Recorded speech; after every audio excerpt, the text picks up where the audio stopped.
Hoje vamos falar sobre a adoração que atinge o mundo inteiro, cada nação, porque toda a terra há de se encher da glória do Senhor, como disse Abacuque 2,14. Você quer saber mais sobre o assunto? Acompanhe a gente na mensagem de hoje. Não deixe de se inscrever no canal, de apertar o sininho, de curtir a mensagem e de dividir, ou melhor, multiplicar com os seus amigos em sintonia com a mensagem da IBNU.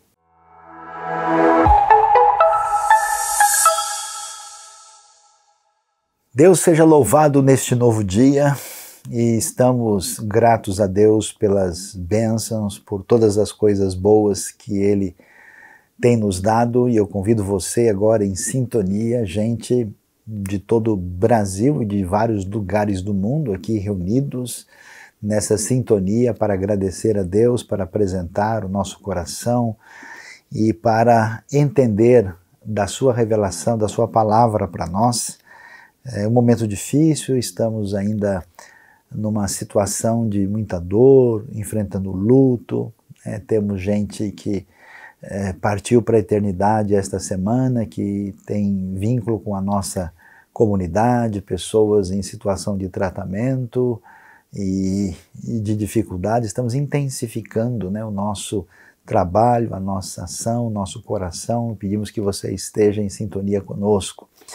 E hoje eu gostaria de refletir, já que esse é o tema do nosso mês, sobre adoração. E a nossa reflexão será adoração bem longe da religião. É interessante a gente observar o texto de João capítulo 4, e eu vou ler do versículo 19 em diante, no encontro famoso da mulher samaritana com Jesus, e o texto diz o seguinte: disse a mulher: Senhor, vejo que é profeta. Nossos antepassados adoraram neste monte, mas vocês, judeus, dizem que Jerusalém é o lugar onde se deve adorar. Jesus declarou: creia em mim, mulher, está próxima a hora em que vocês não adorarão o Pai nem neste monte, nem em Jerusalém. Vocês, samaritanos, adoram o que não conhecem. Nós adoramos o que conhecemos, pois a salvação vem dos judeus. No entanto, está chegando a hora, e de fato já chegou, em que os verdadeiros adoradores adorarão o Pai em espírito e em verdade. São estes os adoradores que o Pai procura. Deus é espírito e é necessário que os seus adoradores o adorem em espírito e em verdade. Disse a mulher: eu sei que o Messias, chamado Cristo, está para vir. Quando ele vier, explicará tudo para nós. Então Jesus declarou: eu sou o Messias, eu que estou falando com você.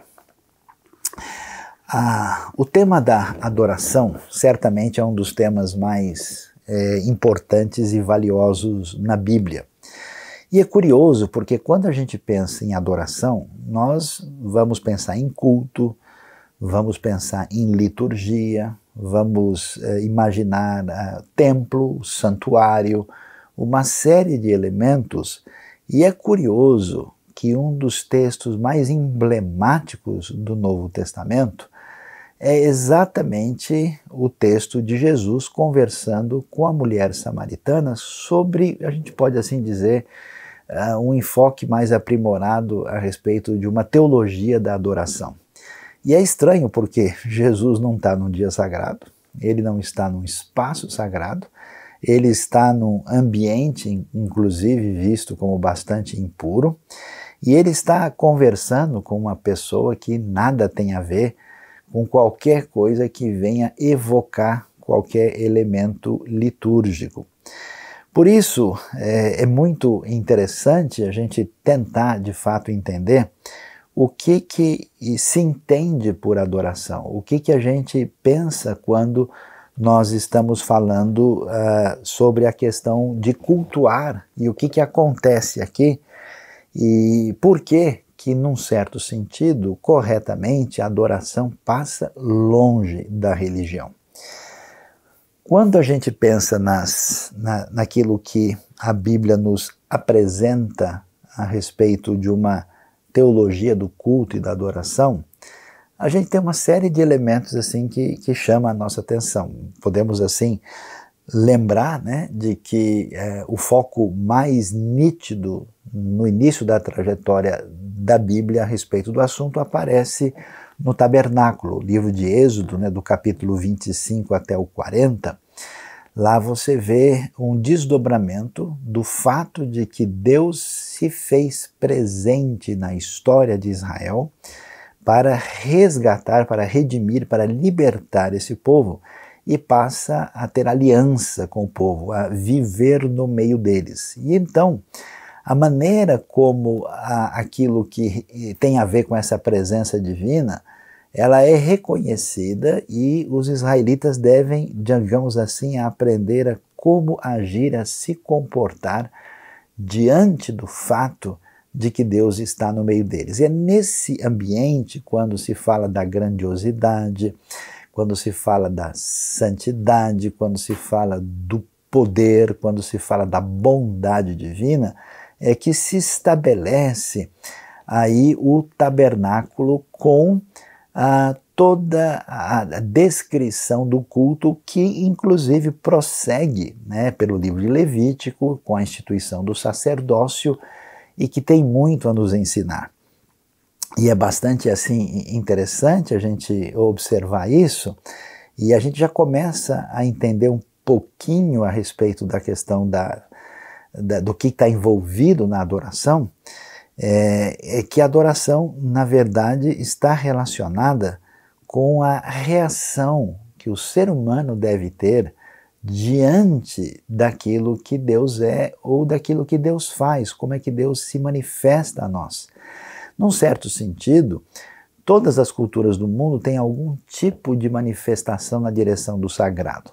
Mas nas Escrituras, o foco de como é que a gente se volta para Deus, no sentido de reconhecer quem Ele é, está relacionado com o conhecimento de Deus. Isso é muito interessante porque é muito comum, muitas pessoas, quando pensam sobre o assunto de adoração, entendem algo como profundamente voltado apenas, né, para uma expressão emocional ou uma expressão simplesmente ligada a cânticos, né, sem entender o elemento mais aprofundado que está presente nesse pensamento bíblico a respeito de que adorar tem a ver com o que nós somos, ou como é que nós nos tornamos diante do fato de quem Deus é e como Deus age. Então, como Deus agiu e se revela a Israel, a reação a essa revelação, ela se descreve como adoração, é esse reconhecimento. Por isso que a adoração envolve cânticos, a adoração envolve a pessoa se prostrar e ajoelhar, a adoração envolvia sacrifício, a adoração envolvia certas atitudes concretas nesse reconhecimento, e para que isso ficasse didaticamente muito claro e muito nítido, isso se revestiu, né, de toda essa teologia espacial, né, que se reveste de tempo e espaço no Êxodo, no Levítico, e tem muito a nos ensinar, né? É interessante que esse povo que conhece a Deus vai ter a sua trajetória, né, dirigidos por Deus. O povo de Israel entra na Terra Prometida e a gente tem um caminho na direção de uma ampliação nessa história da adoração. E essa ampliação vai ter um tabernáculo móvel que vai se estabelecer na terra, né, principalmente em Siló, né, passou por outros lugares, mas Siló é o lugar de maior destaque, até que, de fato, como a gente sabe, Salomão, o filho de Davi, o terceiro rei de Israel na monarquia unida, no ano 966, vai edificar o templo do Senhor. E nós temos esse tabernáculo, né, que ele é o paralelo das tendas, agora, né, se tornando um templo, quando o povo está na terra e já não vive mais em tendas, mas cada um na sua casa. Então nós vamos ter o Beit Adonai, a casa do Senhor. Pouca gente imagina isso, né? A gente ouve falar da casa do Senhor, né? A gente ouve falar do tabernáculo, e menciona tantas coisas. A gente pensa geralmente na nossa realidade, e sempre quando o salmista, o Antigo Testamento, está falando do assunto, ele está fazendo referência ao templo de Jerusalém, quer seja na época de Salomão ou depois, né, quando esse templo é restaurado depois do exílio na Babilônia. E assim, esse templo ganha um destaque, e aparece uma coisa interessante que já tem um enfoque desde o Deuteronômio, né, quando se diz lá que Deus tem um lugar que ele escolheu para colocar ali o seu nome, né? E a função disso é muito interessante, porque além de ter a ver com essa reação que nós temos diante do fato de que Deus está presente, está entre nós, e a adoração envolve isso, ela tem um fator ainda mais intenso, é que esse povo deve estar unido diante de Deus. Por isso que existe um lugar que é definido por Deus em oposição a tudo quanto é tipo de santuário que pretende ser rival daquele que é o escolhido por Deus e que está relacionado com a monarquia davídica. Daí você vai ter, né, toda essa questão. É muito curioso, né, a gente vê, por exemplo, Deuteronômio falando das 3 festividades principais, a Páscoa, o Pentecoste e o Tabernáculos, quando nessas 3 ocasiões eles deveriam apresentar-se, né, diante do Senhor, e eles faziam isso exatamente no templo e no santuário. E aí o que acontece? É interessante que toda essa lição concreta da parte de Deus, que dentro daquela sociedade, né, nômade pastoril, que se tornou uma sociedade agrícola e depois estabelecida nas cidades maiores, ela tinha o objetivo de ensinar uma série de coisas, mas com o tempo é curioso como essa didática divina foi invertida, e aí nós temos um caminho, digamos assim, problemático de adoração, que acaba virando uma mera espécie de religião. E é interessante o que é que a gente vai ver. Os profetas vão reclamar muito disso, né? Porque eles vão, por exemplo, dizer que o pessoal se tornou refém de um ritualismo. O que é o ritualismo? O ritualismo tem a ver com a prática religiosa sem intenção, sem qualquer diretriz do coração, quando as pessoas passam a simplesmente desenvolver a mecânica da religião sem qualquer relação de pertinência e de genuinidade no seu contato com ela. Aquilo que envolve o coração da fé passa a dar espaço para um outro caminho que vai ser principalmente criticado por Jesus, que é exatamente o legalismo, né? Quando aquilo que envolve o conhecimento da vontade de Deus é torcido com um objetivo diferente, que inclusive tem a ver com a troca da glória de Deus pela glória humana. E é interessante como isso, de fato, se torna complicado. Jesus, por exemplo, vale a pena a gente lembrar aqui, eu estava lembrando de Mateus capítulo 12, quando Jesus bate de frente com os religiosos da sua época, né, nesse embate desse enfoque legalista, né, ele vai dizer o seguinte, né, quando ele bate de frente com eles sobre uma controvérsia de como lidar com o Shabat, com o sábado. Eu lhes digo, verso 6, que aqui está o que é maior do que o templo. Se vocês soubessem o que significam estas palavras, desejo misericórdia e não os sacrifícios, não teriam condenado inocentes, pois o Filho do Homem é Senhor do sábado. Então observe que existe um caminho de religiosidade que é um caminho que vai na direção contrária à proposta divina. E alguém pode dizer, puxa, mas isso então é uma novidade que a gente vai ver de Jesus em diante?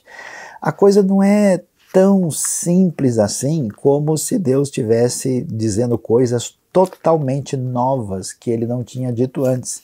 Por isso, quando Deus vai ensinar a Israel como é que deve ser esse caminho de adoração, vale a pena lembrar que na diretriz divina, aquilo que os estudiosos do Antigo Testamento dizem assim, que é, vamos dizer, a declaração de fé, a confissão de fé mais expressiva de Israel no Pentateuco, que aparece em Deuteronômio capítulo 6, veja só o que ela diz, né? O Shema Israel Adonai Eloheinu Adonai Echad, ouça, ó Israel, o Senhor, o nosso Deus, é o único Senhor. O que é que Deus pede na sua revelação de si mesmo e da sua vontade para o povo? Ele diz: ame o Senhor, o seu Deus, de todo o seu coração, de toda a sua alma, de todas as suas forças, que todas essas palavras que hoje lhes ordeno estejam em seu coração. Então, observe bem que a adoração tem a ver com a resposta que a gente dá diante do fato que a gente descobre quem Deus é e como Ele age.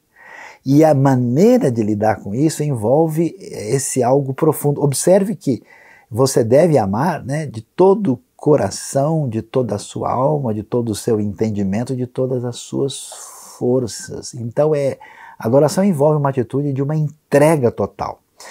É uma espécie de capitulação assim do ser completo diante da grandiosidade, da magnificência, do poder e do amor incomensurável da parte de Deus. Por isso, essa adoração, ela se reveste daquilo que é o elemento fundamental da realidade humana no reconhecimento de quem Deus é. Eu diria que a coisa mais oposta à adoração chama-se silêncio, chama-se omissão, chama-se descaso, chama-se considerar o expressar-se divino como algo que nem merece atenção. Essa atitude de absoluta falta de percepção é o caminho de morte e de destruição.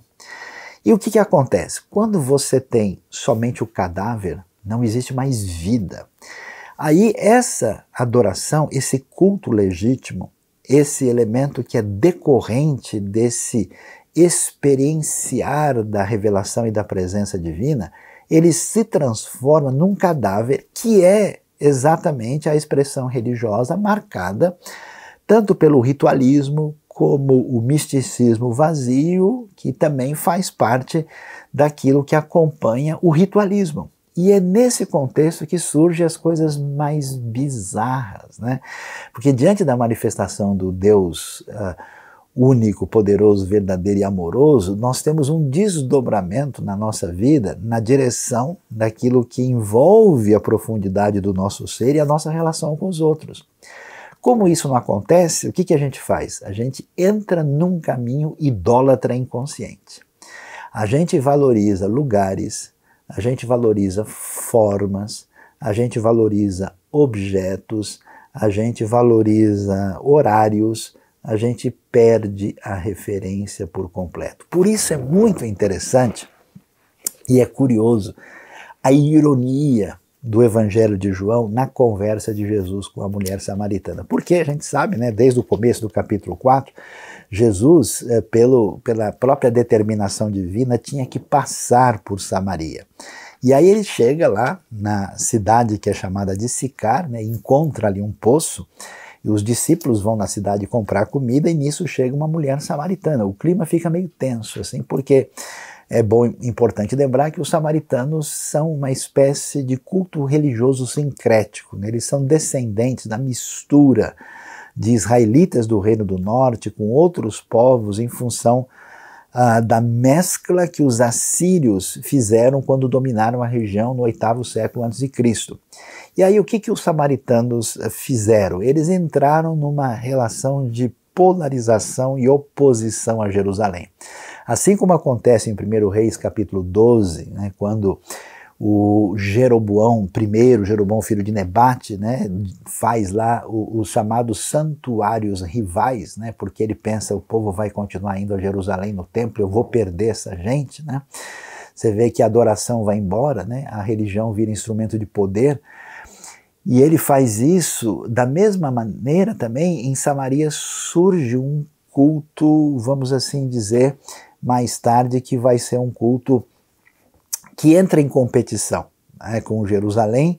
Eles acabam fazendo modificações, eles têm uma teologia que vai rejeitar o que Deus faz por meio da aliança com Davi, o que acontece depois. Eles aceitam o Pentateuco, talvez um pouquinho mais do que isso, e eles então definem uma rivalidade, e uma rivalidade curiosa, onde eles imaginavam o seguinte: Deus quer dizer para a gente onde é o lugar certo de fazer o culto. E como Deus está nas alturas, como Deus está nos céus elevados, o lugar preferido para a gente fazer um bom culto é na montanha. Já imaginou isso, né? Todo mundo que mora perto da beira da praia está perdido, né? Ninguém pode fazer um culto direito. Deus gosta de alpinistas, santos alpinistas celestiais, né? Então, nessa teologia montanhosa, eles dizem, não, o monte Sião, o monte do templo, o monte Moriá, o monte de Jerusalém, não está com essa bola toda. Você vê essa discussão na Bíblia, tem até os montes de Edom, por exemplo, quando você lê o final de Obadias, né? Você tem esse elemento. Eles dizem, não, o monte que interessa é o monte Gerizim. A nossa montanha é melhor do que a montanha dos judeus. E aí é que a gente vai ver esse caminho curioso, onde o lugar se torna importante, o lugar se torna especialmente sagrado, os rituais e as peculiaridades do grupo são elevadas a um nível superior em relação a qualquer coisa, e é interessante que a partir dessas referências que passam por ritualismo, que passam por legalismo e tantas vezes por misticismo, a gente cria um caminho de oposição, de ódio, de afastamento e distanciamento dos diferentes. Por isso que um dos grandes problemas que a gente enfrenta na cristandade no mundo todo está relacionado exatamente com essas questões. As coisas que nos dividem, elas são interpretações de como é que a gente vê a validade e o poder da água do batismo, e que tipo de ceia a gente tem, de que jeito que Cristo está presente aqui. É curioso como o processo é semelhante, é muito parecido, né? Que é uma fragmentação da fé em função de coisas secundárias e irrelevantes. O interessante nesse texto é que Jesus vai discutir a essência do assunto conversando com a pessoa que menos poderia nos ajudar em fazer uma avaliação teológica da adoração. Uma mulher que não representa pessoas que a gente imagina que teria muito a nos oferecer sobre esse assunto. Uma mulher samaritana desse grupo sectário que tem uma relação de repúdio, de repulsa e até mesmo de ódio mútuo com o judaísmo da época, e uma pessoa com a vida toda detonada, toda prejudicada. Ela teve os seus relacionamentos desfeitos. Jesus vai dizer para ela, olha, eu sei que você já viveu com 5 maridos e agora aquele com quem você vive nem marido não é. Ou seja, a situação dela, do ponto de vista da formalidade litúrgica, é a pior possível. Resumindo o seguinte: se a mulher samaritana mandar o seu currículo litúrgico para qualquer comunidade religiosa desse mundo, eu acho que ela nunca seria aceita em lugar nenhum, em qualquer grupo, especialmente se a gente não soubesse que é a mulher de João capítulo 4. E nesse processo, né, Jesus passa a conversar naquela mulher que vai sozinha para a beira do poço, porque ela provavelmente ela é rejeitada pela própria comunidade onde ela está inserida, pela sua vida confusa, perdida e atrapalhada e sofrida. e até errada, né? E então ela vai, encontra com Jesus, Jesus se aproxima, puxa a conversa, ela acha estranho, como assim? O senhor vem conversar comigo? E de repente Jesus começa a entrar no assunto, falando de água para o sustento da vida, e entra no assunto que tem a ver com água, que nos atinge com as necessidades profundas do coração, que tem a ver com a nossa espiritualidade. Nesse processo, quando Jesus começa a dizer que ele sabe do que ele está falando, ele começa a sair das necessidades do cotidiano para falar de coisas profundas das quais essa mulher precisa e quer saber, e ele fala de coisas que têm a ver com a realidade pessoal dela. Ela então diz: Senhor, eu estou vendo que o Senhor é profeta. E aí é interessante, ela faz uma pergunta curiosa que tem a ver com adoração. E isso chama a atenção de todos nós, porque às vezes a gente imagina, e eu vejo muito preconceito de pessoas mais intelectuais assim, achando que gente comum não está interessada em coisa séria, né? Não está interessada em coisa profunda, que o pessoal quer arroz, feijão e carne, e ninguém está nem aí para uma coisa, e isso simplesmente não é verdade. Eu tenho visto pessoas de uma sensibilidade profunda na sua relação com Deus, e com uma simplicidade e com até um nível de formação assim educacional limitada, mas que tem uma sensibilidade, uma relação e percepção daquilo que Deus é, o que faz, que é admirável, muito maior do que a minha, inclusive. E eu acho tão interessante o que a gente encontra aqui, é que essa mulher diz: Senhor, eu tenho uma pergunta para fazer. Eu estou vendo que o pessoal está discutindo como é que é o culto certo, qual é o jeito de adorar. E olha, o senhor sabe como é que é, né? Os nossos antepassados aqui em Samaria sempre ensinaram que Deus só aceita culto feito a Ele, adoração, nesse monte aqui. O Monte Gerizim é sagrado. Esse é o Monte de Samaria.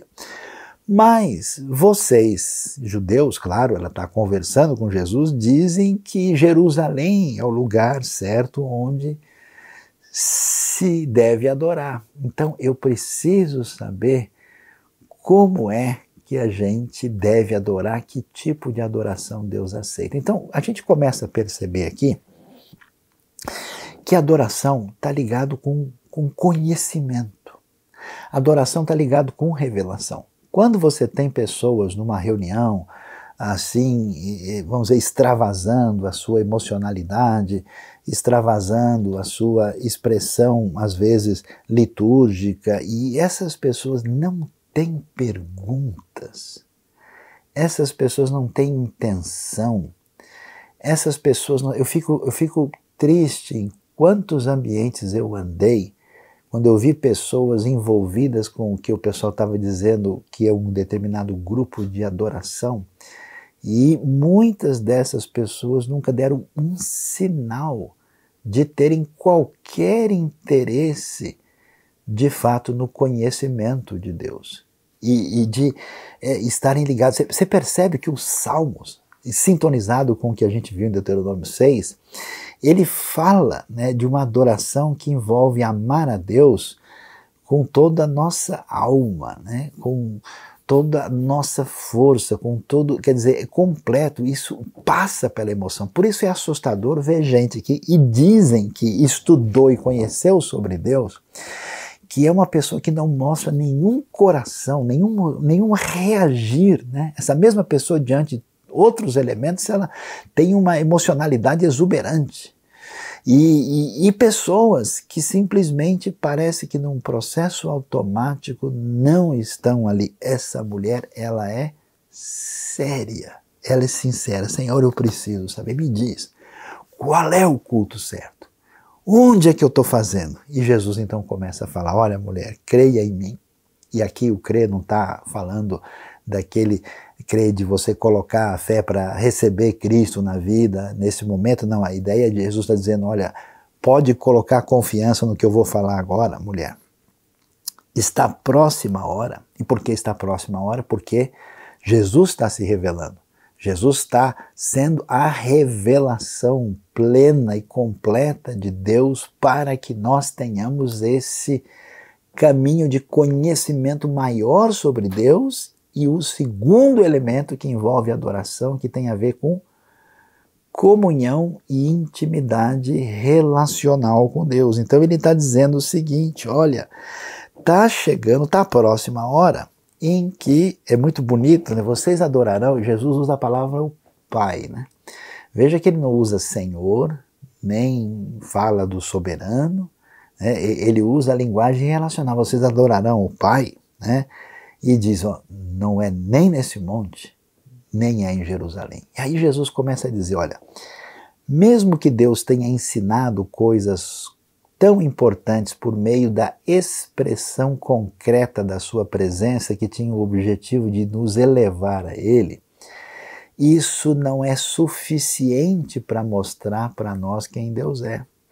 Ou seja, é curioso, né, que, por exemplo, Deus manda Moisés fazer uma serpente de bronze, que era um instrumento para o pessoal olhar e ser curado. Depois ela se torna um ídolo. Isso que é interessante, a gente observar que as coisas mais especiais da fé podem se transformar num elemento negativo e mal utilizado. Então, aquilo que era caminho de bênção, na trajetória litúrgica de Israel se torna um motivo de tropeço. Por exemplo, Jeremias fala que o julgamento de Deus vai cair, o templo vai cair. E vai ser motivo da disciplina divina. O que o pessoal responde? Templo do Senhor, templo do Senhor. Jeremias diz, pare de ficar falando o templo do Senhor. A gente vai ver Miqueias, bravo com o pessoal no capítulo 6. Aliás, o texto de Mateus 12 cita Miqueias 6. E o que Miqueias vai dizer? Ele vai dizer para eles o seguinte, vocês acham mesmo que Deus está interessado em 10.000 ribeiros de azeite? Que Deus está interessado em milhares de carneiros? Que Deus está interessado apenas numa expressão concreta, vazia da parte de vocês? Vocês acham que isso pode substituir a adoração? Então, nesse momento, Jesus diz, olha, Deus não está interessado nem em templo. Jesus vai dizer, eu sou maior do que o templo. Deus não está interessado em lugar. Esse não é o elemento importante. E Jesus vai ser sincero, ó, vocês samaritanos estão numa situação de desvantagem porque vocês adoram o que não conhecem. Jesus vai deixar claro que o conhecimento, a maneira como eles tinham entendido a revelação divina, tinha sido prejudicada por esse caminho de sincretismo e afastamento daquilo que a palavra de Deus dizia na sua totalidade. E Jesus confronta e diz para ela, nós adoramos o que conhecemos, porque sim, os judeus tinham a palavra de Deus completa, a revelação, por isso que não existe adoração sem conhecimento, sem resposta ao que Deus revelou, pois a salvação vem dos judeus, a salvação vem através do que Deus fez na história do povo de Israel, dos judeus, as pessoas gostando ou não gostando, seu Salvador continua sendo judeu, a sua Bíblia tem origem no povo de Israel e isso é nítido o caminho que Deus usou, não porque fossem mais especiais do que ninguém, mas porque no seu agir soberano assim Deus usou na história e ele deixa claro para a mulher samaritana que seria uma pessoa que não gostaria de ouvir isso. E Jesus prossegue e diz, no entanto, está chegando a hora. É interessante isso, porque você sabe que no templo tem sacrifício tem horários, né? As religiões são muito definidas por o horário certo de fazer tal coisa, né? E Jesus entra, né, nesse momento de hora tentando dizer que esse caminho da hora está indo numa outra direção, porque a hora está chegando e de fato já chegou em que os verdadeiros adoradores adorarão o Pai em espírito e em verdade. E aqui a frase é muito especial, porque os estudiosos do texto de João até discutem se adorar em espírito pode ser espírito com letra maiúscula. Algumas traduções da Bíblia entendem que sim, que a adoração verdadeira, já que essa preposição em espírito pode significar no Espírito ou pelo Espírito, dizendo o seguinte: olha, a adoração verdadeira é aquela que acontece em função da ação do Espírito Santo na vida da pessoa. Mas é possível que, como aqui a partículazinha em está ligada ao Espírito em verdade, é possível que não seja essa a intenção do texto. O que Jesus está querendo dizer é que essa adoração verdadeira tem a ver com um elemento que é nitidamente espiritual e que sim, tem origem na ação daquilo que o Espírito de Deus faz no nosso espírito. E não espiritual no sentido de uma coisa que não tem nada a ver com o físico, não está pensando aqui no jeito grego de pensar. Mas a ideia é que o Espírito na Bíblia está ligado com vida, né? O Espírito, por exemplo, daqui a pouco em João, vai estar ligado com águas, né, que fluem do nosso interior. Essa ideia de vida e de criação e de realidade que evoca esse contexto desse mundo espiritual. De modo que essa adoração é em espírito e é uma adoração genuína, verdadeira. Essa adoração verdadeira está relacionada com a resposta que a gente dá na nossa vida diante de nós descobrirmos quem Deus é e o que Ele faz, que envolve a festa no nosso coração diante de Deus, que envolve o nosso interesse e desejo de conhecer e de se aprofundar no conhecimento de Deus, que envolve, porque quando você ama, já viu uma pessoa que a gente diz, nossa, o sujeito é fissurado em tal coisa. Não, a pessoa ele tem um hobby, né? Aquilo que a gente serve intensamente com a nossa vida, com a nossa emoção, a atividade a qual a gente se entrega com maior intensidade, este é o Deus que a gente adora. Este é o centro da nossa vida. Você quando conversa com uma pessoa, você descobre, né? Quando é que a emoção dele aflora? Porque aquilo está em primeiro lugar no coração. Você vê onde que ele quer enviar recursos. Você vê onde que ele vai gastar tempo para ouvir, para aprender alguma coisa. Você descobre qual é a direção. O espírito em verdade tem a ver com essa autenticidade. E é interessante que essas pessoas estão subindo a montanha, estão indo para o templo e Deus está à procura de adoradores. Num ambiente extremamente religioso, tanto samaritano quanto religioso judaico, mas aqueles que adoram em espírito e em verdade são esses os adoradores que o Pai procura. Eu acho tão interessante isso porque quando a gente é excessivamente ritualista, legalista e místico, sabe o que a gente faz com a adoração? A gente sempre coloca empecilho para a pessoa, para a gente ver quem é que pode adorar. Ó, você não pode, aí você não está com a roupa bonita, hein? Ó, você não pode porque nesse lugar aqui não. Você já reparou que tem todo um ambiente assim de exclusivismo? Interessante que Jesus, vendo a situação da mulher, Jesus entra nas coisas mais profundas. E em nenhum momento ele diz, ó, samaritana, você já jogou fora o livro da teologia samaritana para você vir adorar aqui, né? Ou samaritana, você já acertou toda a sua vida, né? Ele não parte, ele parte do pressuposto do impacto do conhecimento de Deus como elemento transformador e modificador da vida daquela mulher que não tinha espaço nenhum, nem na sociedade samaritana e muito menos na sociedade judaica. E aí ele diz, Deus é Espírito, essa conexão que está aqui, que evoca, né, o Espírito de Deus na criação, o Espírito agindo para trazer vida, o Espírito semelhante à água da vida, e é necessário, palavrinha importante em João, inclusive aparecendo no começo do capítulo 4, que os adoradores o adorem em espírito e em verdade. Isso significa adoração que flui da revelação e adoração que tem a ver com comunhão, com relacionamento.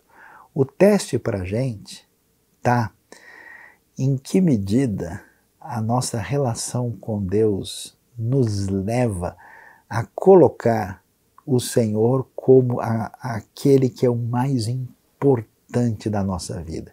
que mexe com a gente. Se o nosso time de futebol, se o nosso dinheiro, se a nossa posição social, se o nosso destaque, se algum hobby, se qualquer atividade nossa, no fundo, mexe mais com a gente está longe de um comportamento de adorar em espírito e verdade.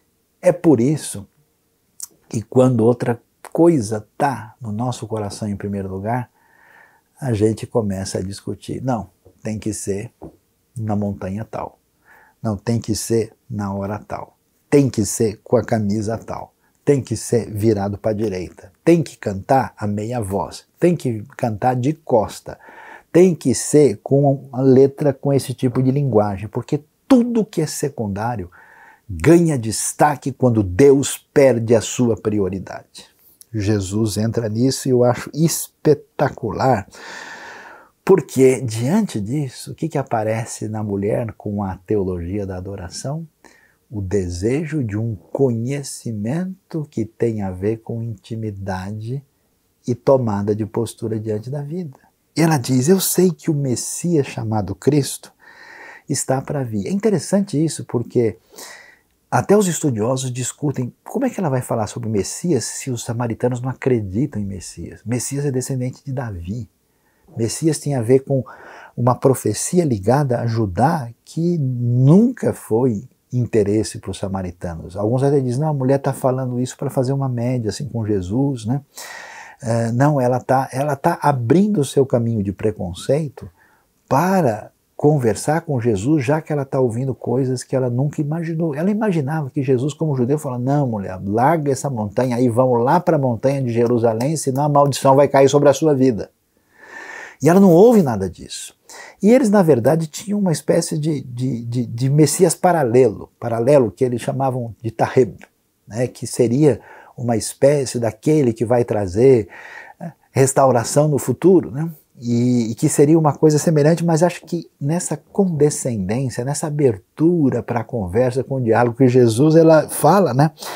E ela diz então, quando ele vier, explicará tudo para nós. Explicar significa trazer o entendimento e a revelação necessária da parte de Deus para que a gente possa viver adequadamente a vida. E aí Jesus diz o quê? Oh, que coisa bonita, oh, que coisa especial. Eu sou o Messias, eu que estou falando com você. Jesus então se revela plenamente como aquele que é o enviado de Deus, como aquele que é o rei esperado, como é aquele que vai trazer restauração. E essa mulher ouve a mensagem plena agora do Evangelho para crer em Cristo Jesus. E é curioso a sabedoria do texto, porque os discípulos chegam, né? E os discípulos foram comprar comida e vê Jesus conversando com a mulher e eles dizem, que deu no mestre, né? Olha como é curioso. Você já reparou que as coisas mais especiais de adoração na sua vida passam diante de cenários que ninguém pode entender? A mulher está lá e eles falam, era para Jesus estar em oração aqui, né? Era Jesus, devia estar dando as costas para Samaria e olhando para Jerusalém e fazendo uma oração bem bonita em hebraico. Ele está conversando com essa mulher estranha. Aliás, o que essa mulher está fazendo aqui essa hora, né? Que coisa estranha é essa, né? E é interessante. E aí a gente vai ver.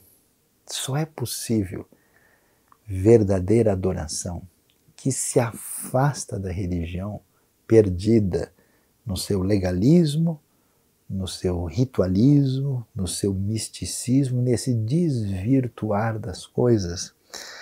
Quando a gente recebe a revelação, a gente cresce no conhecimento de Deus. Pessoas que não estão crescendo no conhecimento não estão num caminho de adoração. A gente cresce em intimidade, né? Esse amar a Deus se reveste de algo que atinge o fundo do nosso coração, da nossa vida, da nossa alegria, da nossa lágrima, de tudo aquilo que envolve o profundo do nosso ser. E sabe o que acontece? Quando a gente adora, a gente fica meio doido. A gente perde um pouco o juízo. Você vê isso quando o Espírito chega no Pentecoste. A galera estava tão assim tomada que eles falaram, esses caras beberam. Ninguém que adora fica normal. Então, quando a mulher ouve tudo, ela tinha que ficar sozinha, porque ela tinha medo do preconceito, da discriminação. Agora ela vai na cidade, ela não está nem aí. Ela se libertou totalmente de qualquer coisa que pudesse, vamos dizer, colocar em xeque a sua pessoa, a sua individualidade. Ela desce na cidade e sai falando para todo mundo, venham aqui conhecer alguém que falou tudo a meu respeito. A minha particularidade foi especialmente revelada para que eu recebesse cura, restauração do Messias, de Deus que chegou. E sabe o que acontece com a adoração? Ela se transforma em missão. Todo mundo que conhece, que descobre um negócio legal, né? Até a galera assim, adolescente, quando está ali, né, rodando no Instagram, descobrindo figurinha, quando ele vê um negócio legal, puf, manda para um amigo. Olha que legal isso aí, olha como é engraçado, olha que coisa interessante. Quando a pessoa descobre um negócio, ela quer que todo mundo fique sabendo disso. Verdadeira oração é uma reação à revelação, conhecimento de Deus. Verdadeira adoração envolve essa atitude de comunhão, de intimidade na relação com Deus. Verdadeira adoração sempre se desdobrará na sequência no desejo da missão. Deus abençoe a nossa vida, abençoe o nosso coração, nos ajude a dar a Ele a glória que Ele merece na nossa adoração e nos livre da humana, perversa e idólatra religião.